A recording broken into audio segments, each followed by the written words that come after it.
Kenapa tak tidur lagi, ha? Rahul नाम का एक लड़का था। उसे भूतों के बारे में जानने का बड़ा शौक था। वह हमेशा भूतों और चुड़ैलों की कहानियां पढ़ता रहता। वह यह जानना चाहता था कि भूत होते भी हैं या ये सब बस एक मनगढ़ंत कहानी है।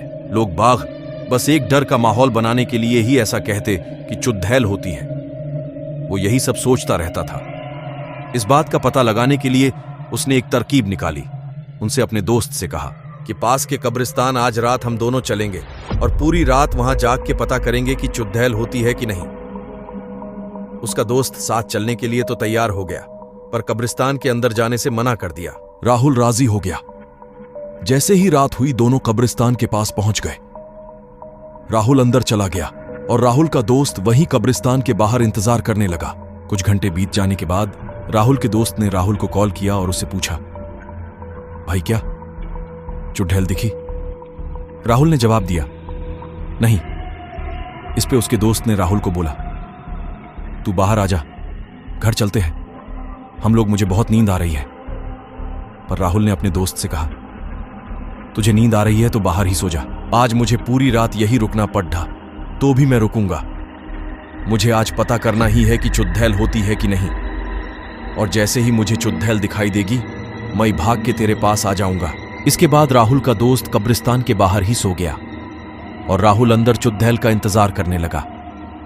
काफी समय चुड़ैल का इंतजार करने के बाद राहुल को नींद आने लगी और राहुल वहीं सो गया। अभी राहुल की नींद लगी ही थी कि उसे वहां पे फावदे से जमीन खोदने की आवाज आने लगी। राहुल ने उठ के बैठ गया और उसने देखा कि एक सफेद साड़ी पहनी हुई औरत फावदे से एक कब्र खोद रही है। राहुल ध्यान से देखने लगा कि आखिरकार ये औरत कब्र क्यों खोद रही है। थोड़ी देर में उस औरत ने कब्र से एक लाश को बाहर निकला और जंगली जानवरों की तरह आवाज करके उस लाश को नोच नोच के खाने लगी। इतना भयंकर नजारा देख के राहुल के हाथ पैर कांपने लगे। डर से पसीना पसीना हुआ। राहुल चुपचाप झाड़ियों में छुपा रहा और हनुमान चालीसा पढ़ता रहा। वो भगवान से बस यही मना रहा था कि हे भगवान, आज बचा लो, आज के बाद कभी भी कब्रिस्तान में नहीं आऊंगा। काफी देर तक चुड़ैल ने उस मुर्दे को खाया और फिर बचे हुए आधे मुर्दे के शरीर को कल खाने के लिए उसे वापस कब्र में गाद धरने लगी। तभी राहुल के साथ एक हादसा हो गया। राहुल का दोस्त राहुल का हालचाल पूछने के लिए राहुल को कॉल कर दिया। कॉल की आवाज सुनते ही वो चुड़ैल राहुल की तरफ देखी।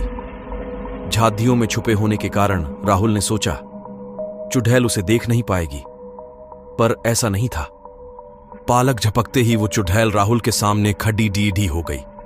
चुड़ैल को अपने नजदीक देखकर राहुल का शरीर ठंडा पड्डी अच गया और वो वहीं पे जम गया। चुड़ैल आराम से राहुल का हाथ पकड़ी आच कर अपने साथ उसे ले जाने लगी। राहुल बिना किसी विरोध के उसके साथ जाने लगा। चुड़ैल आधी खाई हुई लाश के कब्र के पास पहुंची और उस मुर्दे की लाश को बाहर फेंक दिया और राहुल को उस कब्र में दफन करने के लिए राहुल को कब्र के अंदर सुलाने लगी। तभी वापस से राहुल का कॉल आया। मोबाइल की रिंगटोन सुन के राहुल को होश आया और वो चिल्लाते हुए वहां से भागने लगा। राहुल जिधर भी भागता चुड़ैल उसके सामने खड़ी डी हुई मिलती। अब राहुल को उसकी मौत सामने नजर आ रही थी। राहुल चिल्लाते हुए अपने दोस्त की तरफ भागा। तभी राहुल की आवाज सुन के उसका दोस्त कब्रिस्तान के अंदर आ गया और राहुल को देखा वो पागलों की तरह इधर उधर भाग रहा है। उसने राहुल को एक जोर से तमाचा मारा और उससे पूछा चिल्लाते हुए, ऐसे क्यों भाग रहा है? मैं यही तेरे पास तो हूं। राहुल ने अपने दोस्त को बताया, यहां सच में चुड़ैल है। इतना सुनते ही राहुल के दोस्त ने राहुल का हाथ पकड़ ढा और दोनों कब्रिस्तान के बाहर भाग गए। सीधा अपने घर गए। राहुल ने घर पहुंच के सारी घटना अपने दोस्त को बताई। उसके बाद वो दोनों कभी भी उस कब्रिस्तान के आसपास भी नहीं गए। चुड़ैल की कहानी। धन्यवाद। ऐसे ही रियल हॉरर स्टोरीज देखने के लिए चैनल से जुड़े रहिए। चैनल को सब्सक्राइब, शेयर, कमेंट जरूर करें।